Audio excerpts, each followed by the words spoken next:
Welcome to the Stanley Street Social Podcast. My name's Alex Clements. I'm here with our special guest today, Matthew Keenan. Welcome, Kenno. Thank you. Looking forward to the chat. Maxie, congratulations. Thank you. A massive game for all those. I'm sure everyone, especially the European listeners, was tuning in yesterday afternoon to watch the D's start on a massive high. A new form, but a new look, a new brand, feel. the new brand. The MCG was going off. Yeah, we're not even 24 hours post, which is a great time to record. I was worried, actually, just in case we didn't win, how today was going to sound. And for Carlton's sake as well, we got a Carlton win on the board for Kenno. So Kenno's got a smile on his face. Not as big of a smile as Demon supporters, but still a smile. Ours was the worst win in the history of AFL football. And thank you, Tom Lynch, for playing for Carlton on Thursday night. As for you, all I've heard about you, Max, from your performance yesterday was how you outran De Koning.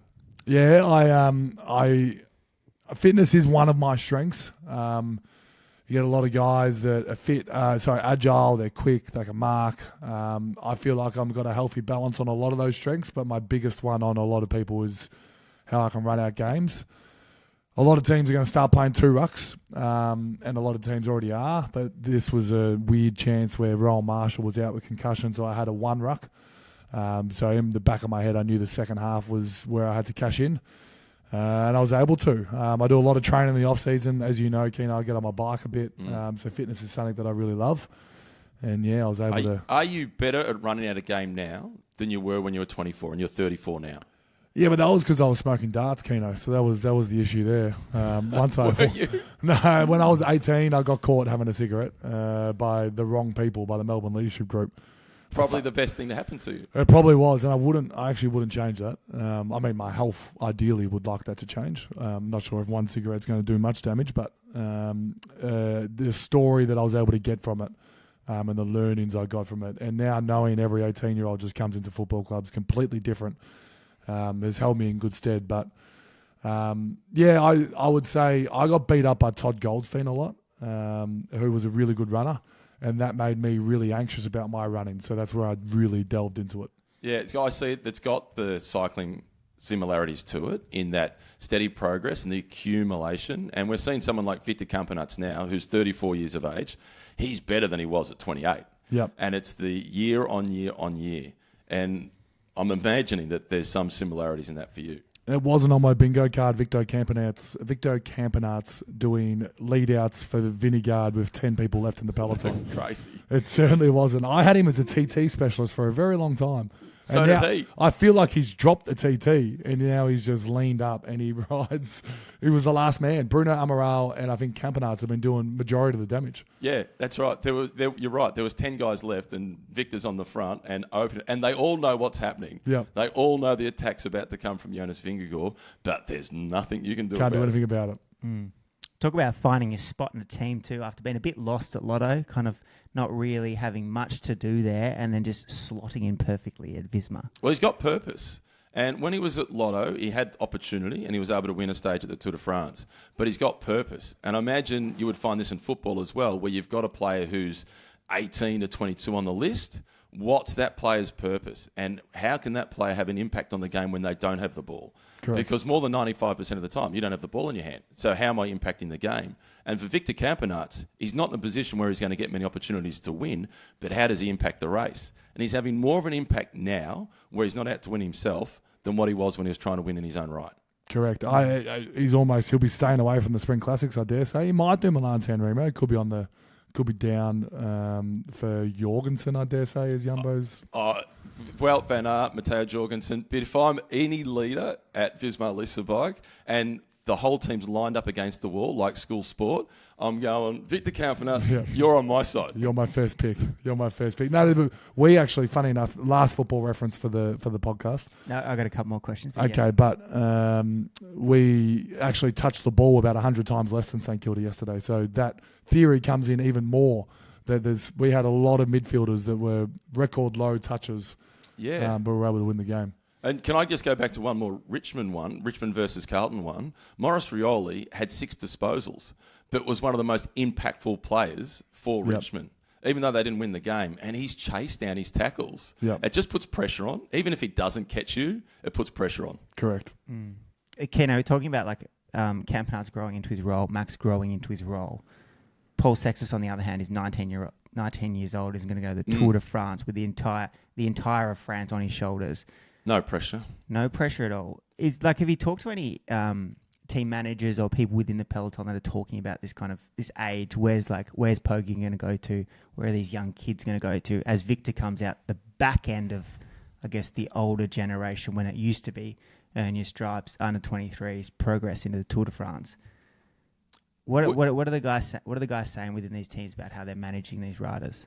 I had a hit of tennis with Luke Roberts throughout the Australian summer, and he's one of the sports directors at Decathlon with Paul Sextus. And there's pressure on them as well, managing such a super talent. And just like you referenced before, Max, you've got 18-year-olds coming into the system now in AFL who are professional athletes by comparison to 15, 20 years ago. And cycling's the same. And a lot of people are making the comparisons between what was Pogacar like as a 19-year-old by comparison to Paul Sextus. Pogacar was brilliant as a 19-year-old, but he was less polished than what Paul Sextus is. So it's hard to make the comparison between them. It's an unfair comparison. Yeah, because Paul Sextus has been of a professional mindset from 17, whereas Poggi, it wasn't until he got into the pro peloton. By the end of that first year as a 19-year-old, he won 3 stages at the Vuelta, won the white jersey and finished 3rd overall. And making comparisons between them is only going to put more pressure on Paul Sextus. Yep. There's enough on him already. I think it's a big call to take him to the Tour de France this early, but it might be the least amount of pressure that he can ride the Tour de France in. Whereas if he goes to the Vuelta like Poggi did in his first year and finishes 3rd, or goes to the Giro and gets on the podium, then when he goes to the Tour first time around, it's all on, okay, if you don't make the podium, it's a failure. Yep. Whereas if he goes to the Tour de France this year and he's good for 2 weeks and then fades and finishes 8th, like he finished 8th in the Dauphiné last year, it's a success. This has been a learning experience. This will be the least amount of pressure he ever rides the Tour de France with. He should almost purposely lose time in the first week so he can ride stress-free, so he can go be Richard Carapaz's 3rd week sort of material. I disagree. I know exactly what you're thinking, but I disagree. He needs to ride. Every time he rides a tour, he needs to ride to win. And he needs to go through that process of having the pressure of being a winner. Yeah, this has Jack Watts 2.0. I'm not sure if you remember Jack Watts' debut. I do remember Jack Watts. But he was the number 1 draft pick, and they put him in when he was still in school. And in a King's birthday game. And I think you remember the tackle of Heath Shaw jumping on him, 3rd man in. Nick Maxwell was roughing him up. Hopefully it's not the case for Paul Sextus, and he's actually relishes the moment, as Jack eventually did. But it's scary as a 19-year-old in that sort of peloton. Yeah, and we saw at Strada Bianca that he's up to it, because he was the only guy that even got close to sticking with Tadej Pogacar. Yep. And he had the measure of Isaac Del Toro, who is one of the most exciting cyclists on the planet. Probably the 3rd most exciting cyclist going around is Isaac Del Toro.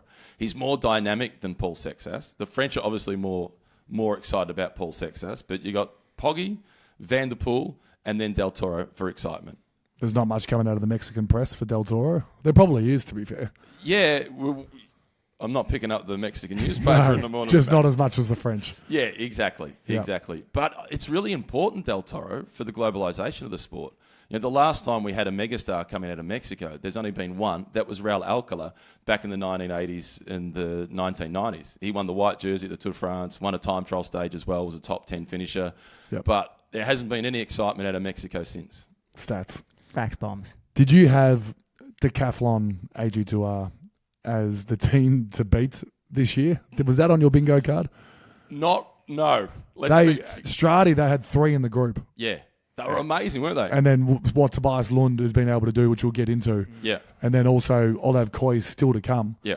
That's a pretty exciting team. So you had the big powerhouse teams, UAE and Visma Lease Bike. Clearly UAE at the top, then Visma Lease Bike. And Red Bull was the 3rd big power team, and Ineos was in there as well at 4th.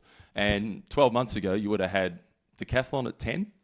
Yep. They've leapfrogged into 3rd as the super team in the peloton. It's the Aussies, I hear. It's Matt Renshaw that's designed a lead Roberts, Luke Rower's in there as well, the Brit from Ineos. And they've gone from one of the most French possible teams you could have. Yep. When Simon Gerrans went there in 2005, it was if you spoke English at the dinner table, it was like, civil play. But now, the official language for the team is English. Just 18 months, a little bit too late for Ben O'Connor, isn't it? Wouldn't that have been interesting? He would have loved an Australian-speaking team.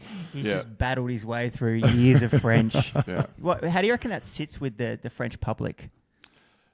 They'll embrace it now because they have to. Because winning solves a lot of problems. Correct. Doesn't it? Yeah. And if they're going to be successful, they'll absolutely get on board, and they'll be really happy to have Renshaw, Roberts, and Rowe calling the shots from the team car. You go across to the other side of the table, Group Arm FDJ, and them and AG2R have been going toe-to-toe for 2 decades. Well, they're back in the Gruppetto now by comparison to Decathlon. Yep. Did you have Astana on your lottery card as the second best team for the year? No. I didn't have them doing what they did at the start of last season either. Last season, they wanted to get lots of top 10 finishes. They weren't chasing wins. They were having 2 or 3 riders finish in the top 10 so they could stay in the World Tour. Yep. And they needed to stay in the World Tour to keep XDS on as a sponsor. So team management made a really smart call. Okay, let's send our A team to the B races so as we can accumulate those points. And now they've got the points. They've secured their spot in the World Tour. And they're not going to races chasing points. They're going to races chasing wins, and they're winning. It's phenomenal. They're not only still getting points, like Velasco and Scaroni, these guys always finish top 5, top 10, but they're winning. They're big stages too. Scaroni's won. Cantor has won. These guys are flying. Harada's win at Paris-Nice was the best one. Because the day before, he was in a group of about 8 guys that were chasing Vingegaard. And he was nowhere in the general classification. He was 10th or 11th at that point. And the others were attacking each other, and there was no way they were ever going to catch Jonas Vingegaard. And he said, okay, I'm just sitting on the back because I'm going to focus on tomorrow. And he let them all attack and chase, and they finished almost 2 minutes behind Vingegaard. But he'd saved a whole heap of cookies. And then the next day, when the moment came for him to go on the attack, he had fresher legs than the other guys that could have made that same move because he didn't waste any energy the day before. Attacked on a descent. Well, I attacked on the last bit of the climb before. Ready for it, yeah, ready exactly. For a descent. It's like shows that winning at any level counts. That builds momentum, and now they're winning at the World Tour. Yeah, I would always pick winning form. I know Plappy in his build-up, he's looking to go into a lesser race. What was it, Tour of Hungary? That's what it was? In between Romandy and Tour to go find some wins. Go out there and ride confidently and see if he can pocket a win. Yeah, and he needs some wins in Europe. Yeah. Because he's proven that he can win in Australia. At UAE, he was fantastic. In the Middle East, they're really big roads. Yep. Whereas in Europe, they're much smaller roads. So it's a lot easier for him to move around the peloton in the Middle East or in Australia. He's built for the Middle East. Yeah, it's a 6 Zwift lanes. It's a Zwift race essentially. Yeah. There's no tactics. Get to the bottom of the climb. Whoever's got the best, power to weight ratio, and Plappy's right up there with some of the best. If only Milan San Remo had a 6-lane highway. Yeah, it'd be nice, wouldn't it? It'd be his race. Poggio's a bit tighter. A little bit tighter, and a descent, which we know Keno's thoughts on Plappy descending. Yeah. Not his strength. Yeah. Notably, Plappy's an absentee today on the podcast. No, the Plappy, not by chance. Plappy descending is fine when he's not in the big group. Yeah. And part of it is confidence. And we've seen it with Sarah Giganti as well. There was a descent at the Tour de France Femme avec Zwift last year on the final mountain stage where Sarah went across the top of the climb and she was at the front of the group and she just got out of the way and went to the back. Stay in their way. Yeah. Be less polite. And if Plappy can just start some of those descents at the front and not worry about who's behind him, he'll be fine. Yep. His skills are there. It's when he's surrounded by other people, he loses a little bit of confidence. Yep. That's my belief anyway. Yeah. He is good enough. Kenno, you've been at Paris-Nice via Australia. How Yeah. was your week? I was at Federation Square, Paris-Nice. Yeah. Nice. It was a good race of a collection of individual stages. It wasn't a great race for the general classification because of how much Jonas Vingegaard dominated by. It was the biggest winning margin since the 1930s.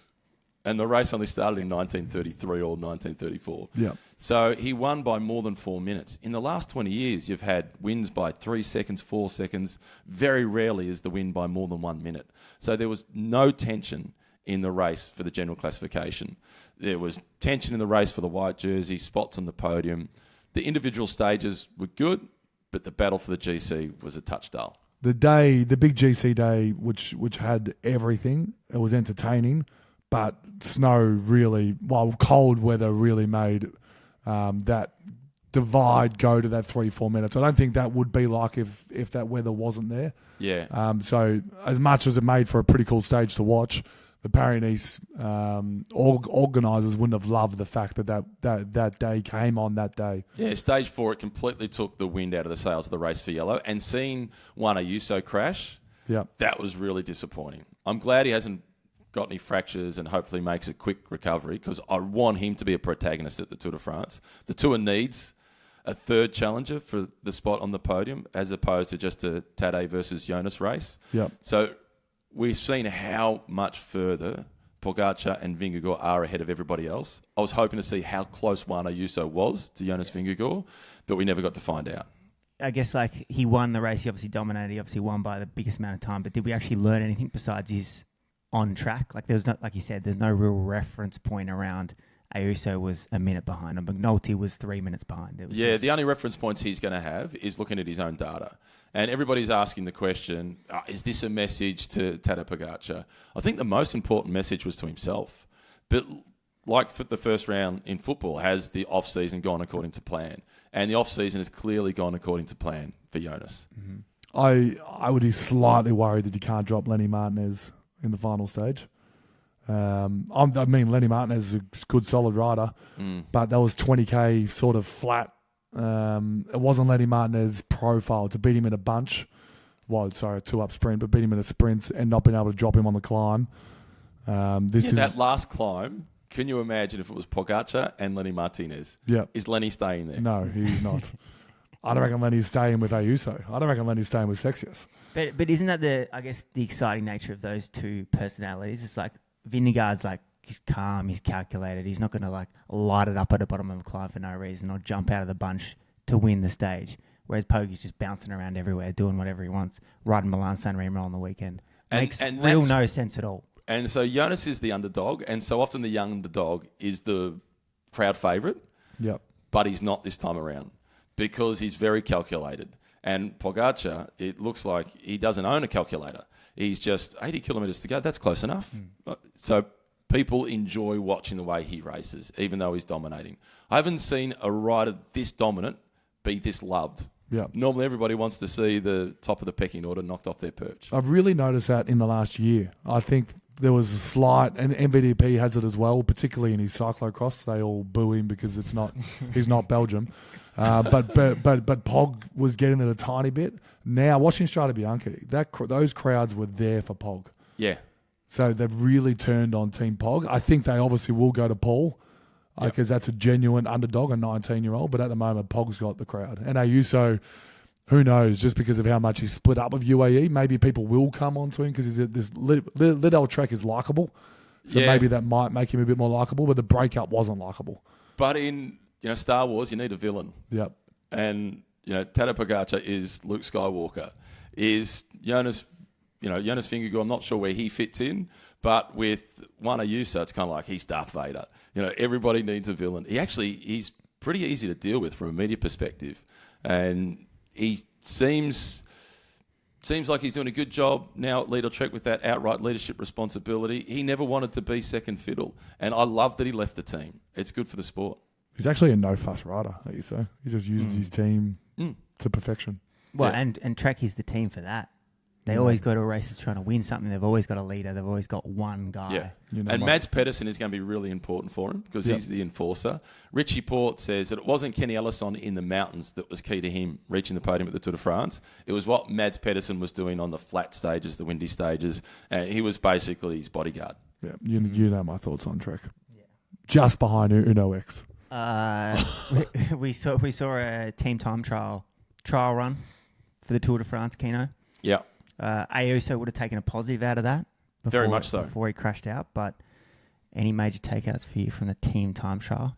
Josh Tarling won that team time trial, and Kevin Vauquelin and Oscar Onley managed to keep up with him. They could have got more if Oscar Onley wasn't in the picture. Yes. I reckon he was the one holding up. Because they were nursing him to the finish line, Correct. weren't they? Yeah. And then Josh Tarling, on the last stage, he was on the front. He's 194 centimetres. He's a big a big guy for a bike rider. And he got the peloton down to 15 or so riders. He is only 22 years of age. He is going to be a guy that's going to have a massive impact on the classics in the next few years. Yeah, I hope they take him. A team of Garner, Swift, Watson. I think I'm missing one. Turner. Yeah. And then also, who were we just talking about? I've just forgotten who we were just talking Tarling. about. Tarling. Those 5 combined, that is brute strength. That is guys that can win some of these cobbled classics. Yeah, I like having Ineos back in the mix with a really strong team. They're almost likeable again. I'm not sure what it is. Yeah, because they're the underdog. Yeah. They come back as, can they return to the top? They are likeable again. And that team that they had in Paris-Nice, that was almost their Tour de France team.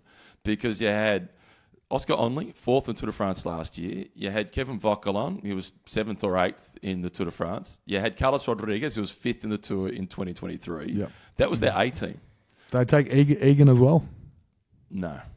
Leave him at home. Have him focus on the Giro and the Vuelta. Yep. Yeah. The Dave B effect at Ineos. Is this what we're seeing? Brailsford came back end of last year. That and good recruitment.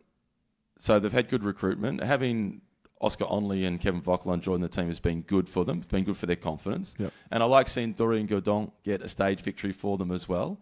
And unbelievable lead out. Wasn't it They had brilliant? 4 left in the last 800. Yeah. And again, who was the last guy? Tarling and Watson. And Tarling did a huge job with a 1,200 metre lead out. Yeah. And as Godon said afterwards, I just sat on the couch all day. Yep. And they led me to the finish line. I had to do a 30-second effort. It was a big 30 seconds, though. One other thing I took out of the TTT is Dan Hula is going to win something pretty special soon. I'm not sure if he can ever beat Remco and Tarling, but if he can, he's close. He basically rode that for decathlon. So we had the whole decathlon team halfway. Yeah, they had no one really in GC. There was a rumor that Prodhomme, whatever, I don't even know the pronunciation of his name, was a GC guy, but Dan Hula just rode. Yeah.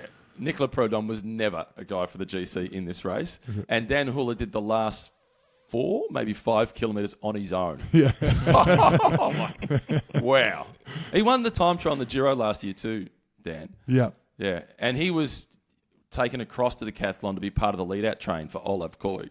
And Olav Koy's injured and out of action, so Dan's going, okay, come on down. I'm going to kick some goals. Riding bulk TTs at the moment.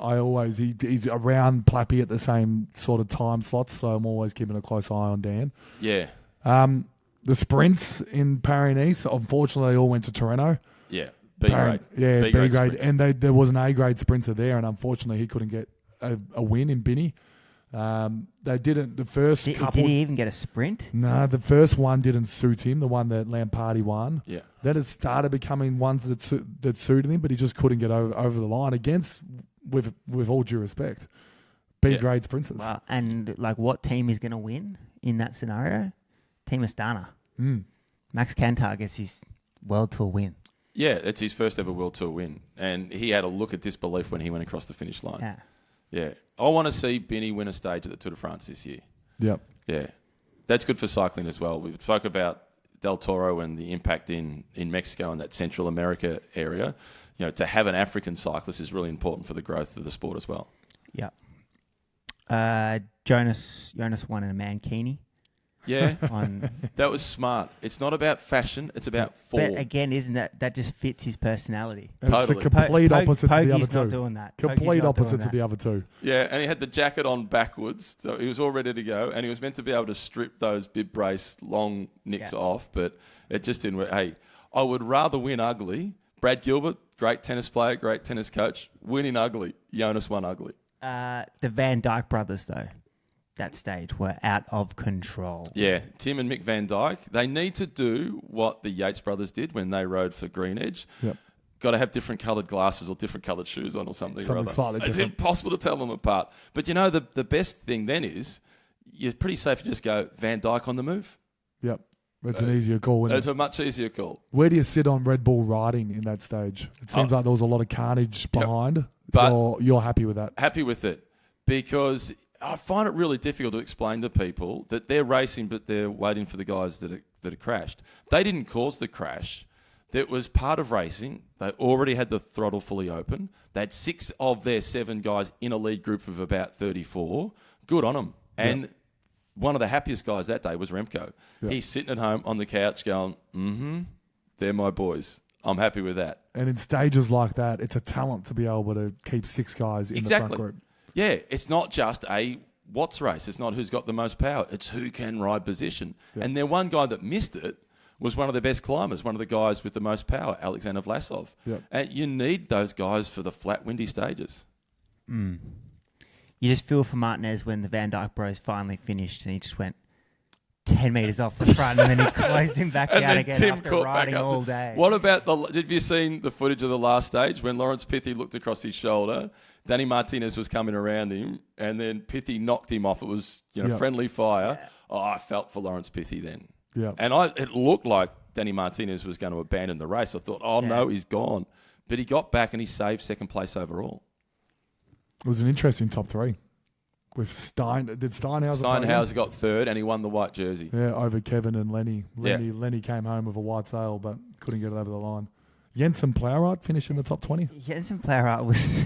Did you like some of his work on the socials? Yeah, these goggles. Yeah, he showed up to the stage wearing snorkel goggles, which I was watching that thinking, like, where did he get snorkel goggles from? He's just floating around in the team car? I reckon he sent somebody from the team, one of the Swannies, down to the Decathlon in the morning because he had an idea for the socials.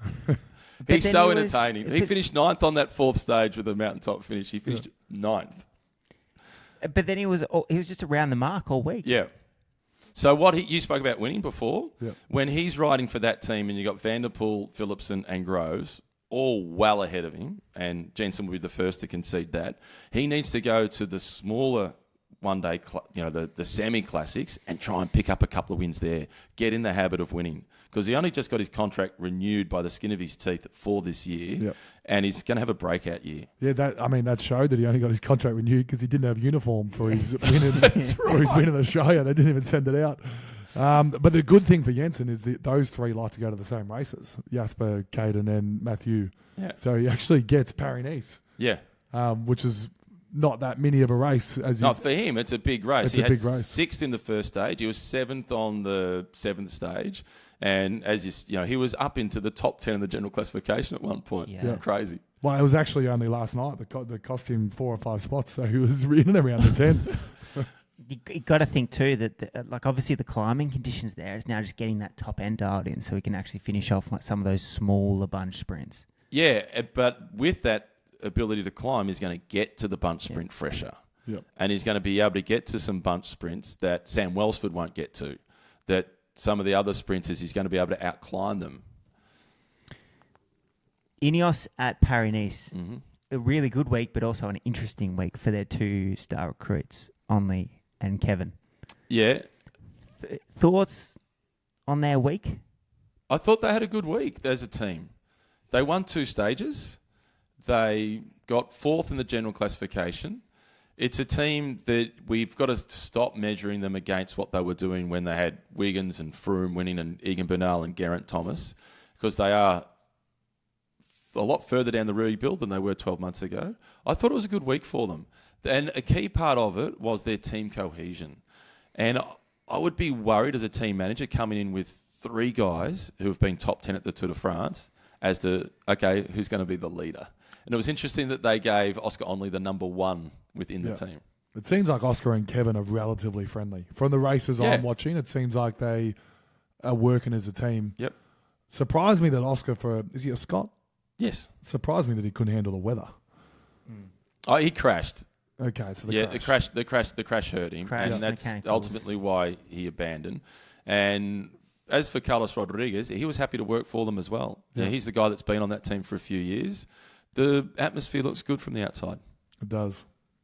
47-kilometre stages, Kenno. Is it time to bring him back? Yeah, for sure. I loved it. It looked filthy, but it looked good. Yeah, the race organisers did a great job of actually getting a race on. Yep. Yeah, that was a win for the sport that they managed to get a race on. The conditions are horrible. I mean, it is an awful sport for the riders to deal with the different climates. If you've ridden the Tour Down Under, you've coped with 40 degrees. You go to Paris-Nice and you're coping with -1 and snow. I dare say there's a few in the peloton that have done both. That is, that's tough. Yeah, that's close the roof material. But was it just a COVID thing? that we had the short stages, or is What was that? Like, you remember we had the short stages in the Tour de France? No, that was even pre-COVID. That was a pre-COVID. Like, what Yeah. what happened to that? What was that? There's still was the that stages- deemed to fail. Still or? a couple of low 100 ones. Yeah, exactly. There's still, I reckon the best distance is around 120 to 140. Yeah. You have some of the longer stages to build fatigue so as those stages become more explosive. And also, the stages that aren't mega hard mountains are normally more entertaining as well, because if it's uber hard, it just comes down to the strongest rider wins. Yep. But if they're Category 2 climbs, then you've got more tactics that come into play. There's more that the sports director can do. They've got a bigger role. And there's a rider that might not be the strongest but thinks, I can work out a way to have an impact on the race. They're normally better to watch. Which in a way is kind of what happened at Tirreno, but Tirreno did 200k stages, but they balanced. They didn't have too many Category 1 climbs in those. Yeah. So it made it quite interesting. Made it Van der Poel sort of terrain. Valgren was able to hold on. That was good to see. Yeah, Vortas is having a good time of it really as of good late. time. Yeah, It's been a good week. It's been a good week. Yeah, for EF had a great week. A stage win at Paris-Nice, a stage win at Tirreno. Yep.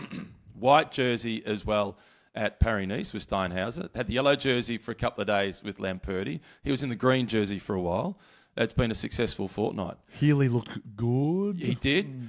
Tirreno with the 200-kilometre stages, that's part of their pitch to get the riders who are preparing for Milan-San Remo to go to their race. Yep. They don't need to do 3 in a row, do they? That's just brutal. Max, to your point last week, Lenny Martinez getting to stage 2. The French are on fire. French are on like fire. generally across Yeah. the board. French across the board are absolutely flying at the moment. I think, although didn't perform in Tirreno, I think they've got one of the best sprinters in the world in Magnier. Yep. And has started like that. And then not to mention the 19-year-old climber and Paul, Lenny Martinez. They got some stars right now. Yeah, they've got a really good generation from riders from 25 down to 19 or so. And Paul Sexas, his younger brother, Nino, who's only 17 or 18, he's with the UAE development squad. There you go. So hence why there may be a connection to UAE. Yeah. And also that there's a $10 million contract probably in front of him. Yeah, for the sport, I really hope that doesn't happen. Yeah. We don't want all the best riders at UAE. No, they just want to dominate and win the whole lot. We can't have that. It's not good for cycling. I think we all agree on that. Yeah. So Decathlon, get Does the it- checkbook out. Well, but does he not need to go to Ineos? Ineos, No, he doesn't. He he's needs their to guy. No, stay where he Stay is. with the cafe. but for Yeah. for Dave at No, Ineos, if he can bring Well- Sexes to the team, no, reignite that team. no, That is project complete. no. Go with the Oscar Onley. Go with the Brit. Try and find another young British. There's got to be a British rider that we've never heard of that's 15 years of age. Why, there's Matthew Brennan in there. That's the rider that Ineos should be poaching. Yeah. Try and get Brennan away from Visma. That's the one. Look at how strong that Classics team is if Brennan pops on over. Yeah, because it's not all just about the Tour de France. I like your thinking. Okay. They're a Yeah, and classics I team want now. to see. I want to see Paul Sexas stay at a French team, or just not go to UAE. And it's outside of the fact that it's a French registered team. It's a global team now. Yep. Well, Visma's going to be looking. Vingegaard's getting older. Mm. They're going to be looking for someone as well. Yeah. Should we go to Italy? Yep. Head over to Probably the Tirreno. better of the races. Definitely the better. So Macca and I, Dave McKenzie and I were commentating on Paris-Nice whilst having the live screen up of SBS On Demand of Tirreno Adriatico. But as that was finishing an hour or so before the end of the Paris-Nice stage, but we had to close that screen because we might have fallen into the trap of commentating on the wrong race when everybody was watching us commentate on Paris-Nice, but there was a crash in Tirreno. It's all of a sudden dropping Van der Poel's name in the bunch. That's Yeah. right. Ghana started things off. Garner started things off at 57 kilometres an hour. Won the exact time trial last year. Seems to be in good form for MSR. Yeah, but can he do what he did last year and stick with Tadej and Van der Poel? I don't. With Tadej needs to somehow win, so he's going to go even more this year. I don't know what is even more. No. Is it a Del Toro It's a lead Del out? Toro or more. Yeah, it's a Del Toro lead out, isn't it? His big problem, I know we're skipping straight through to next Yeah, weekend with apologies. Milan San Remo, but his big problem is not having Tim Wellens and not having Jonathan Narvaez. Correct. They were crucial for the positioning down to those last two climbs. He may have Christian though. Jan Christian. Jan Christian. He races with boxing gloves. He races the positioning. Would you, at the moment, would you want any other guy coming into Oh, the yeah. back end of Milan San Remo? Maybe Gianno Moscon. Gianni he's Moscon. more for the earlier end of the stage. Yeah. But every team needs that guy. Yeah. Yeah. Because imagine he's one of those guys that everybody in the peloton dislikes him, except for those who are on his team. They love him. That TT2, not just Ganna winning the stage, Aramsman second. Yeah, and it was looking really... I mean, we all know what happened in stage 2. Well, we don't, but you will know now. But he crashed pretty much in good position. Yeah. Was sitting on Van der Poel and Del Toro going into that little white gravel turn, and it got him. Yeah. Does RCS, do they have to have gravel in every single race that they organise now? Yeah, they do. To be fair, I like it. It was a good stage. Yeah. And now with all the gravel that's hitting, I kind of want TDU to take a leaf out of the book. Like, there's gravel everywhere in South Australia. There's loads of it. And I'm sure Stuart O'Grady knows exactly where those roads are. Correct. Yeah.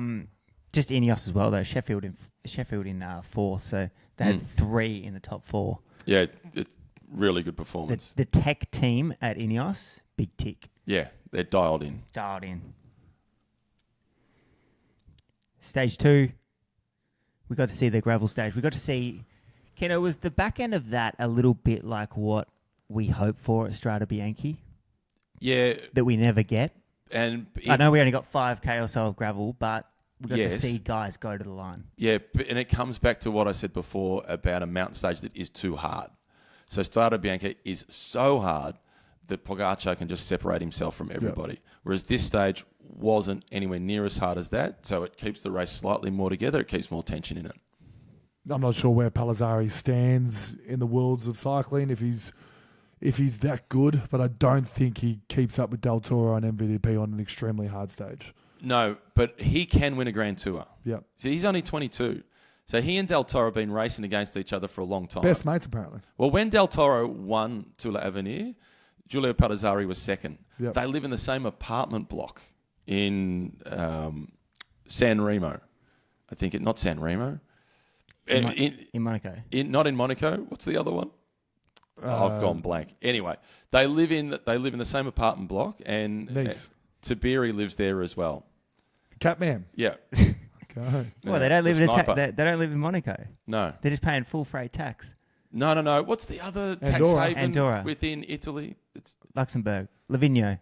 No, I've gone blank. Where the Pope lives. What's that called? No, not in the Vatican City. Is that a tax haven, the Vatican I think City? it probably is, yeah. I think that's the biggest of them all. Yeah. Anyway, Palazzari can win a Grand Tour, but he can't win it if Jonas and Pogacar are there. He can win the Giro, can win the Vuelta. Probably can't win it if Remco and Primoz and... He can beat Remco. And Jai are there as well. No. I think he's Martinez. better The than most Remco. stacked GC team of all time. Are we It's seeing... the most stacked GC in the race for third. They've got the third to ninth best GC riders. That's right.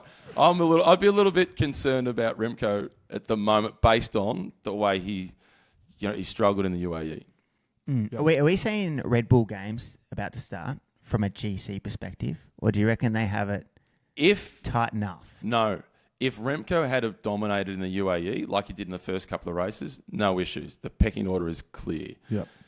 Now, Palazzari's shown himself to be a really faithful teammate to whoever is the leader, but he's only 22. When he's 24, he might not be that faithful. He might want to win for himself, and rightly so. It's going to be interesting to see how Red Bull manage it, because as you said, Max, they've got Hindley's won a Grand Tour, Roglic has won plenty of Grand Tours, they've got Martinez who's been second at the Giro, they've got Remco in there as well, Palazzari's been top 10 in Grand Tours. Vlasov's coming back into some form. Yeah. Yeah. It's, So did he get one up on this? Did he get a point in the Red Bull games? who is Palazzari. down for the tour currently? Do you know? Not sure. It's built around Remco. I think Hindley's going to be doing the Giro. Okay. With Palazzari. Hindley and Palazzari Martinez seem to be on the same program a lot. Yeah, I'll have to check it. Yeah. Yep. I really like Giulio Palazzari. He's exciting to watch. He is. I'm all in on Palazzari. I love anyone young riding a bike. It gives me a breath of fresh air that there's someone going to get Pog. And I like that he's very open about how much of a fan he is of the sport, and he's not trying to be too cool and nonchalant. Like when he was riding for Bardiani at the Giro, and he was in the big breakaway, and he got caught by Pogacar. Pog wins the stage, and Pellizzari finished second on that stage. And straight away he goes up to Poggy after the finish. He goes, "Can I have your glasses?" And Poggy gave him his glasses and gave him his pink jersey as well. He gave him the Maglia Rosa. And then it turns out that when Pogacar made his debut at Strada Bianca as a 19-year-old, his first ever season, it was his first race in Europe. He'd done the TDU and Cadell's race. Pellizzari was there as a 14-year-old. And going to look for autographs and photos, he had identified Pog as a star of the future, and he went and got his photo with Tadej. So they're great. That's in footy everywhere. A young 4 or 5-year-old kid of a car to jump around with Chris Judd. The thing I love about cyclists that are fans of the sport, they don't ride to numbers. They ride to the race. And like Pog is one of them. Pellizzari, Del Toro, they all seem like guys that have feel on the race compared to, dare I say it, Vingegaard. Who knows? He probably is a fan of the sport, but he seems to be more numbers based. In fact, I could say that about most of the Visma riders. I love that in that. I love that. It's almost, there's a few riders that famously love to ride without numbers at all. Yeah, and I'm with you. That's the art of the sport. I get the science, but mixing the art and the science. Yep. That's when it all comes together. That's when it starts to sing. And they look great when they get their stride as a runner. So what would that be for a cyclist when they're standing up? Like Del Toro looks like Alberto Contador. Like it's a phenomenal look. Like these guys they look like pure riders. Yeah, and you can see that they are bike racers versus simply being athletes. Yep. And that was part of the reason why Chris Froome didn't get the love that his CV deserved. Brilliant rider, super nice guy, but didn't look pretty on the bike. Yep. You know, he looked like he was, going down aisle 3 at Woolworths with one wheel missing on the trolley, and he's on the mobile phone. Yeah. But he was incredibly effective. The trolley was flying. The trolley was flying. But you see the way those guys that you just mentioned, they look like poetry in motion. We went through a little period there where everyone was getting a bit excited about his high cadence. Yeah. Spinning a bit. Yeah. And then we went back into, more Ineos. His major issue is he, post-crash, couldn't get in the top 20 of the Tour of Rwanda. Yeah. He really... A sad fading out in his career. But with time, you look back at the career of Greg LeMond, and people don't talk about his last couple of years where he faded as well. Even Eddie Merckx had a short fade at the end of his career. Be careful talking bad about Eddie Merckx anywhere. He will come for this podcast. Yeah, apparently. But, his last 2 seasons, he didn't get a lot of wins. But we don't talk about those. No. You talk about the dominance and the greatest CV of all time. And with a bit more time, bit more breathing space at the end of Froome's career, we'll forget about these last couple of years and focus on the wins. Has Caleb made up with Eddie? I think there was a phone call. Wow. They broke bread. That's good. Yeah. That's good. They cycling, I guess just the nature of endurance sport, it doesn't have that pinnacle end to an absolute legend's career like some other sports do. Like imagine Max in 10 years' time when he finally retires after getting chaired off. 10 years. 3 more flags. 10 years. Well, Cancellara did it. Cancellara's last ever race was the time trial at the Olympic Games. Yep. Gold medal. See you later. Grace Brown, she wins the Olympics. She wins the world title. One more. Grace Brown, we could have done a bit more with. But yeah, that was an incredible way to finish her career. Yeah. Back to Tirreno. Yep.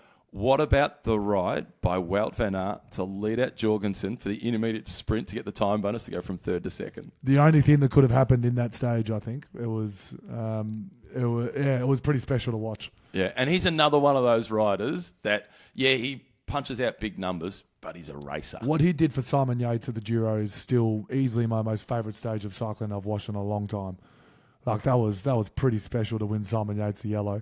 It just shows he's the ultimate team. And there's lots of people, and I've even heard the commentary that Wout van Aert will never get what he needs to be able to get out of his career at Visma. And I just don't agree. Like Van der Poel's doing something pretty cool, but he's doing it in a team that's purely focused on him. Van Aert's doing something even better. He's involved in some greatness. Like he's involved in a couple of winning yellow jersey Tour de France's, Maglia Rosa at the Giro d'Italia. Like that's cool. Yeah, and what satisfies him? What satisfies Van der Poel might be very different to what satisfies Van Aert. And Don't race for a result or a CV that's going to satisfy the fans. Don't do it for anybody else. Do it for you. Yep. And he clearly enjoys that role. He thrives on that role. Yeah. Also, Jonas is probably pretty happy, starting to see his form just like slightly tick up. He's obviously recovering from an injury in January. Vingegaard? Yeah. Yeah, so his next race is Volta Catalunya, then the Giro, then the Tour. No, from a Wout van Aert perspective. Oh, with Wout. Seeing Wout come. Yes, for sure. And again, it wasn't to the heights that we've seen, but he's on his way. It's on track. I can't see him winning Milan-San Remo, though. I can't see anybody other than either Pogacar or Van der Poel winning San Remo. Or Del Toro, depending on how they ride. No. If he's not winning. If you look at Strati, Del Toro did no lead out. He sat on. So is there a chance that he doesn't do the lead out and Pog goes and he's allowed to try and sit on? No, there's not. Okay. Is there a chance that the last couple of years of your career, you're going to be a small forward goal sneak in the pocket? No. No, there's not. Uno X, need to mention them because they had a better Tirreno than they did Paris-Nice. Tobias, Julian, Johannesson. Max's favourite team if you haven't clicked. Yeah. Well, because they're all big, muscly dudes. Yeah. They just turn up to every conditions no matter what. And they love it and they race. Like Abro Hansen was in the break every stage. Yeah. Even when he knew there was no chance, even to the point on the last night, he was in the break. One of the best ones with Uno X was Flesh Wallone 2 years ago when it was freezing cold. And there are a few teams, Jayco being one of them, UAE, had 0 finishes because of the conditions, got the better of them. Uno X, every single one of them finished. Yeah, they're just all brutes. They all have a little bit of a kick, so you never know which one they're actually going to sprint. They could take, it's a commentator's nightmare, they could take 7 to the team. They all look identical. Yeah, they're all 6'2", 80 kilos. You actually don't know which one's about a sprint. You're like, I think it's Florence Cold, but it could be Friedheim. I don't know. Yeah, it's so true. And they create nerves in the commentary box because they're not sure who they're going for. But you can imagine every single one of them on SAS Australia. Yeah.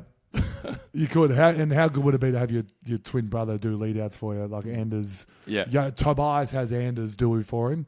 They lit it up. They did some cool things. The Johannesson brothers. Yeah. Over there. It's a fun team to watch. Yeah.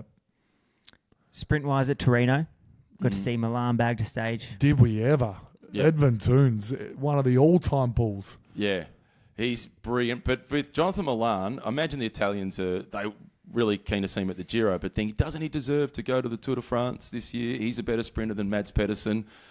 The reason I'd be taking Mads Pedersen to the Tour and not Jonathan Milan is what Mads Pedersen can do for Juan Ayuso. Mads Pedersen can win a stage at the Tour de France in his own right if it's an uphill sprint finish.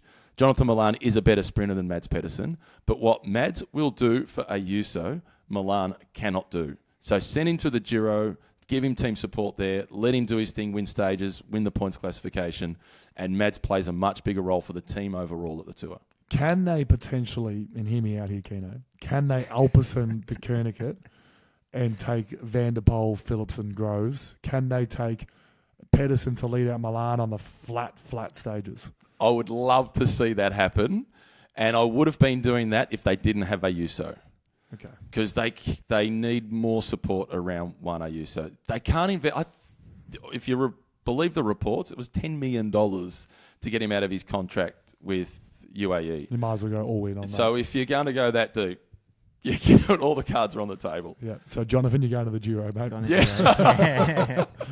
It is. I mean, I'd love to hear your opinion on who you think the best sprinter in the world on a flat bunch sprints is. I think it is Jonathan. It's him or Tim Merlier. Yeah, and then obviously Magnier, Philipsen just behind them. Yeah. Yep. It'd be cool to see them all go at some point, but it just doesn't seem the stars will align. Yeah, and the difference between Merlier and Milan is Milan has more pure horsepower, but Merlier is smoother and more aerodynamic. And that can make the difference in the last 50 metres, that slight bit of extra drag. And he's a big man, Jonathan Milan, for a cyclist, whereas Merlier is slightly lower in the front end. He's a fraction smoother, more efficient. It's a tight one between those two. And, of course, the Wolfpack are back. So that's advantage Merlier. Yep. Wolfpack are back. I mean, Tobias Lund can be in that chat now. It's a big teams are back kind of year. Yeah. I love it because like we said, we all thought we were just going to be away with UAE and Visma for the rest of eternity. Yeah. And now all of a sudden, Trek have just done this thing where they've focused on 3 guys and build teams around them. A starter are doing something that no one could see happen. I didn't see that coming. J. Cole currently in the top 4 with some performances from Mauro Schmid. Didn't see that coming. Didn't see that coming. And then obviously Decathlon and Uno X. Yeah, and it can change really quickly because there's no salary cap. If you get a big sponsor and it changes quickly, you go back to when UAE started as a team. Previously, it was Lamprey that morphed into UAE. And at that same time, the Visma Lisa Bike team was Balkan maybe transferring into Jumbo. At that point, in 2018, those 2 teams were ranked 14 and 15th in the world rankings. Yeah. The last couple of years, they've been the dominant teams. So we could be in a world where Astana are one of the we will in 5 years we could be looking back on this podcast and going, geez, we hate Astana. The turning point. They just win everything, don't they? Del Toro backed another GC win. He did. Del Toro's had an incredible start to the year. Looked pretty comfortable all week. Yeah, he's had a great start to the season, and as we've spoken about already, I love the way he goes about it. He looks like he's having a good time. He's just bouncing around. He's always thereabouts. How important is having fun in high performance in any sport? Oh, that's the only reason why I'm still playing. A lot of my really good friends that are no longer playing footy anymore, that's the reason. The fun goes out, and then all of a sudden it becomes a burden. Then all of a sudden you're not performing at your best, not being your best version of yourself. So you're missing a couple of things in training. Yep. You're not quite doing the things away from training that you should be doing correctly. Correct. And you still need to find, I still try and watch Friday Night Footy. I love Friday Night Footy, so I want to watch Friday Night Footy. But the guys who I love, they don't watch any footy. It starts to spiral like that. Yes. And it becomes a real burden. Yeah, and Del Toro looks like a guy who's watching the other races that he's not in. Is he going to the tour? Yes. He is. Yeah, it's on his list. And is Adam going? I'd be taking him for sure. Yeah, Adam Yates would definitely be on my team at UAE. Is Jay going? Which is wild. When do we stop? I assume Jay's going the Giro. Yeah, I'm not sure what his program is. They can't be sending him there as well. No. Yeah, they've got an Unless embarrassment of riches, don't they? They do. Unless they want to stack the podium. And then they need to take Milano with no lead out, just in case. One Sebastian Milano. And Poggy's leading him out for a sprint at the Giro. And he'll attack a kilometre early. Yeah. And try and hold on. Forget that he's not actually doing the lead out. Yeah, he's actually a good guy. I got to commentate on him when he was riding for a Colombian team, and that was at the Tour of Tahoe Lake in China. And he'd already had a World Tour contract lined up, and he won the first stage.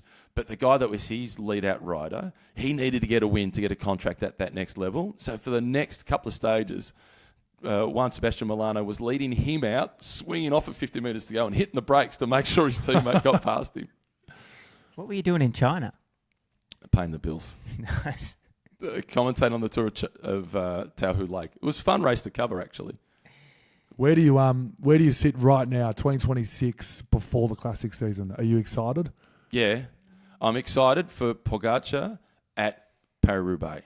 Yep. That's the race that's got me most excited. Constantly getting filmed, doing some recons. Yeah. He's out there a bit. Yeah, that's have the you most noticed exciting. like this kind of? It feels like I imagine it was like the same as when Lance was around, but there's this fandom around people shooting people out, training, a lot of video capture, stalking on Strava. Way more than there's ever been. Yeah. It feels like they're becoming famous. The thing I love about the Pog fandom is no one knows what races this guy is going to do. Like, he can do any race. So they're like, oh, wow, he's doing Paris-Roubaix recon. Oh, he's going to do Paris-Roubaix.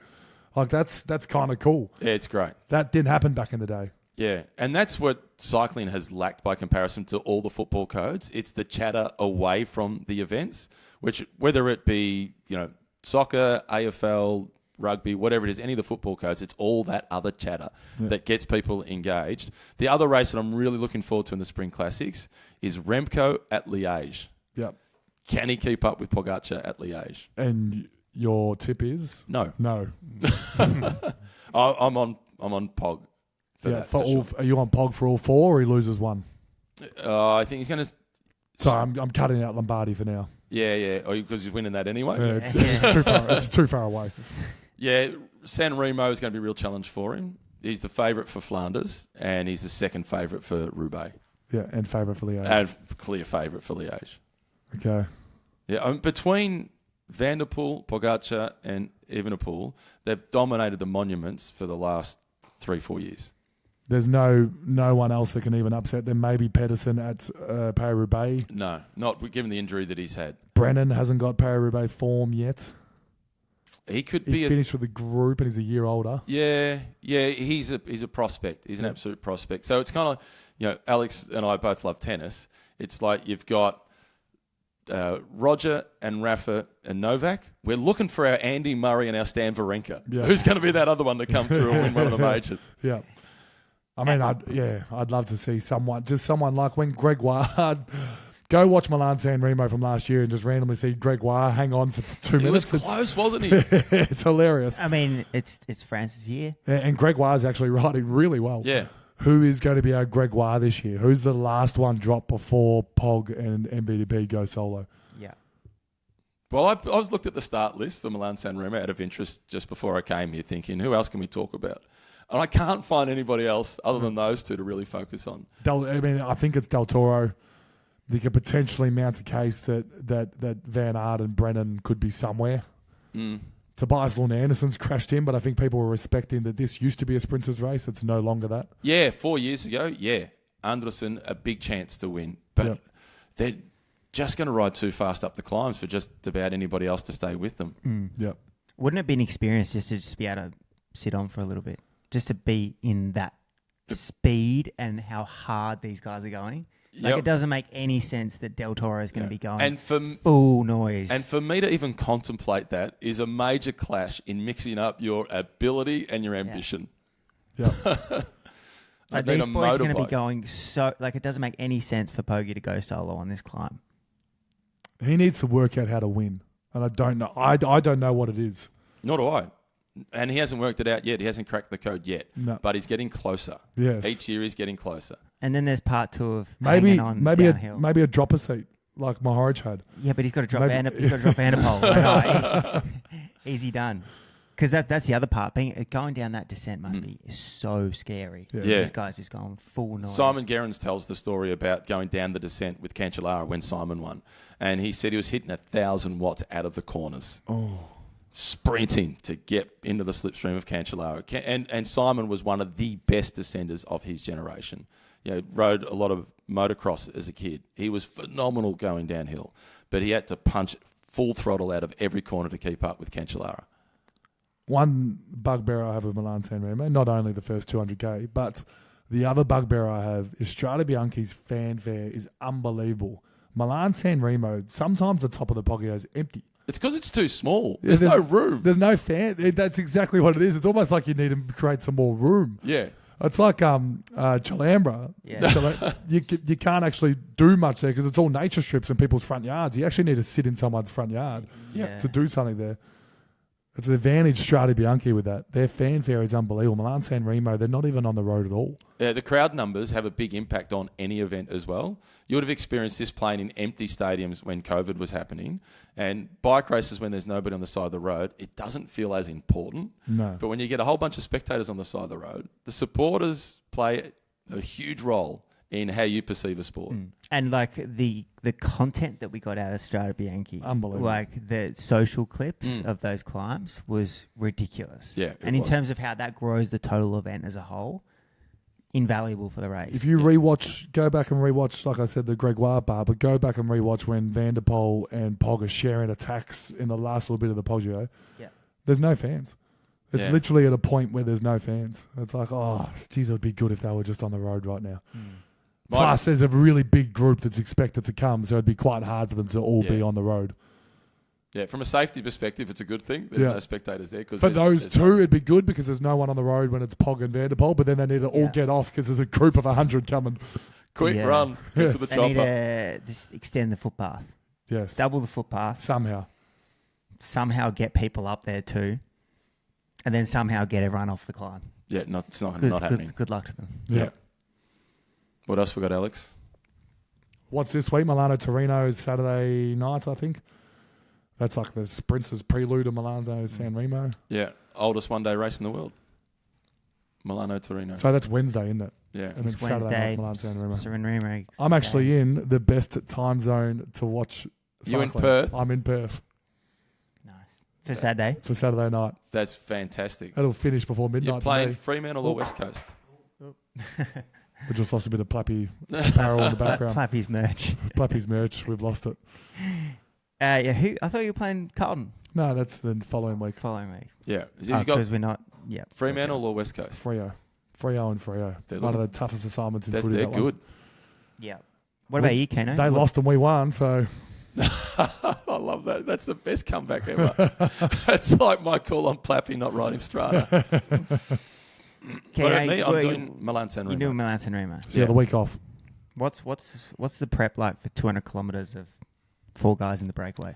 No, there'll be 7 guys in the breakaway, and you need to know all about Bardiani. You need to know about Visit Malta Cometa. You need to know about those smaller teams. And my gut feel is you'll probably need to know about Jaco. If no bling, no Maro. They're keen on Maro. yeah, Yeah, but Keenan, put someone in the Maro. break. Yeah. And they've been doing that more. They've been really active. I've actually been impressed with Jaco Alula this year. They got himself a top 10 in one of the midweek classics. Kearney or Umlup. Vendrame? Nah, like a Foldagger or someone. Capiat. Mm. One of those guys from beating the break. Yeah, Yeah. yeah. They need to keep doing that. They have to do it for Paris-Roubaix. That's sure. That's the way to get a result there. I'm not sure if it's Cal. Is it Cal? I think it might be Cal. Cal, Durbridge. Yep.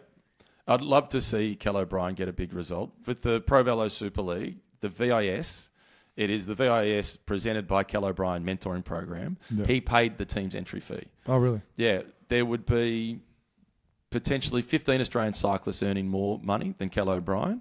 He's the first one that I've seen to give back in that manner and support the next generation that are coming through on the same path that he was on. And Plappy just keeps updating his property portfolio. Yeah. Buy new beamers. Oh, no. Cal O'Brien is an impressive human being. Yeah. Yeah. That's all I got. That's all I got. All right. Thanks, Kenno. Good luck next weekend, but not the one after. It's my 250th against Carlton. Mm. Is it? Yeah. Okay. I'll be barracking for you. Thank you. How does it Thank you. feel to play 250, to know that you're going to play 250? Yeah, well, For the, you never go back really to the know. 18-year-old. Yeah, I mean, I always had tickets on myself. Is not the right expression, but I always thought I was good enough to play the level. But if you have a look at what the level I've now got to in terms of games, I'll be 9 full-time Melbourne Football Club just by playing 250. And if I get to 270, I'm third. What's the record at Melbourne? Jonesy and Nita are both over 300, but Okay. just over. But I don't think I'll get to 300. It's only another 3 seasons. Yeah. You Might are need you for 300.